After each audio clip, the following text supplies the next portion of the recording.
നമുക്ക് നല്ല ടെൻഷൻ വരുമ്പോൾ, അതായത് ചിലർക്ക് എപ്പോഴും ടെൻഷൻ ഉണ്ടായിരിക്കും, ചിലർക്ക് ചില സമയത്ത് ടെൻഷൻ ഉണ്ടായിരിക്കും. അപ്പോൾ എനിക്കൊക്കെ എന്ന് വെച്ചാൽ ചെറിയ ചെറിയ കാര്യങ്ങൾക്ക് ടെൻഷൻ അടിക്കുന്ന ആളാണ്. അപ്പോൾ നമ്മൾ ടെൻഷൻ വന്നാൽ ചെയ്യേണ്ട 2-3 കാര്യങ്ങൾ, അത് ചെയ്തു കഴിഞ്ഞാൽ നല്ല റിസൾട്ടാണ് കേട്ടോ. നല്ല ശാന്തമായ മനസ്സായിരിക്കും. അതിന് വേണ്ടത് നമ്മുടെ ഈ നെറ്റിയുടെ ഈ ഒരു 2 സൈഡ് ഉണ്ടല്ലോ, അതിൽ നമ്മുടെ ചൂണ്ടാണി വിരലിനാണ് കൂടുതൽ ശക്തി നമുക്ക്. അപ്പോൾ ആ ചൂണ്ടാണി വിരൽ കൊണ്ട് നമ്മൾ ഇങ്ങനെ മസാജ് ചെയ്ത് കൊടുക്കുക. കണ്ണുകൾ ഇങ്ങനെ പതുക്കെ അടച്ചിട്ട് ഒരു 2 മിനിറ്റ് നേരം മസാജ് ചെയ്ത് കൊടുക്കുക.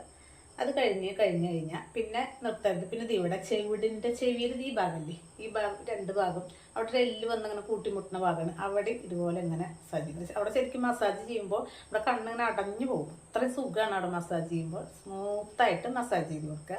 അത് കഴിഞ്ഞാൽ ചെവിയുടെ ഈ 3 ഭാഗം, അതായത് ഇവിടെ ഇവിടെ ഇവിടെ, ഇത് പിടിച്ച് വലിക്കണ കാര്യം പറയുമ്പോൾ അല്ലെങ്കിൽ വലിക്കല്ല, നമ്മളിവിടെ ഇങ്ങനെ പിടിച്ചിങ്ങനെ അങ്ങനെ ഒന്ന് തിരുമ്പി കൊടുക്കുക. 2 ചെവിയിലും ഒരേ സമയത്ത് ചെയ്യാട്ടോ. ഇത്രയേ ഉള്ളൂ. നല്ല സമാധാനം കിട്ടും. നമ്മൾ അതിൽ തന്നെ ശ്രദ്ധിക്കുക. ദീർഘനിശ്വാസം, അതായത് നമ്മൾ ചെയ്യുന്നതിന് മുൻപ് ഒന്ന് ശ്വാസം വലിച്ചു വിടുക 2-3 വട്ടം. അത് കഴിഞ്ഞിട്ടും 2-3 വട്ടം ശ്വാസം വലിച്ചു വിടുക. ഇത്ര ചെയ്താൽ മതി. നമുക്ക് നല്ല ഈ പറഞ്ഞ 3 ഭാഗത്തും മസാജ് ചെയ്ത് കൊടുക്കുക.